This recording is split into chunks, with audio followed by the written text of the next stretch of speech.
అన్నట్లయితే the sum of the two numbers is 40 and their difference is 4, the ratio between the numbers అన్నాడు అనమాట. So ఇక్కడ రెండు numbers A B అనుకుంటాం. వాడు ఏమని ఇచ్చాడు, కంపారిజన్ ఇచ్చాడు, A plus B sum of the numbers. So రెండు నెంబర్స్ ఏ బి అనుకుంటే వాటి సమ్ వచ్చేసి 40 అని ఇచ్చాడు, డిఫరెన్స్ ఏ మైనస్ బి 4 ఇచ్చాడనమాట. అయితే ఏ ఇస్ టు బి కావాలి అన్నాడు. సో ఇది ఎలా కనుక్కుంటామంటే ఇక్కడ పైన ఇచ్చిన ఈక్వేషన్స్లో ఈ ఫస్ట్ ఈక్వేషన్లో ఏ ప్లస్ బి 40 అన్నప్పుడు B is equal to 40 minus ఏగా రాసుకోవచ్చా. సో ఈ B is equal to 40 minus ఏని ఈ A minus B is equal to 4లో సబ్స్టిట్యూట్ చేద్దాం.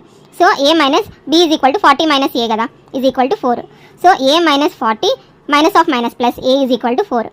2a ఈజ్ ఈక్వల్ టు ఈ 40 అటు సైడ్కి వెళ్తే 44 అవుతుంది.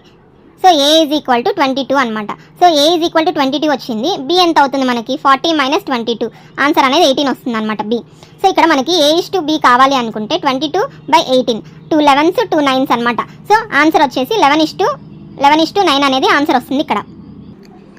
సో ఇక్కడ ఇవాళ క్వశ్చన్ వచ్చేసి which number is added to each of the numbers 6, 7, 15, 17 will make the resulting number proportional అన్నమాట.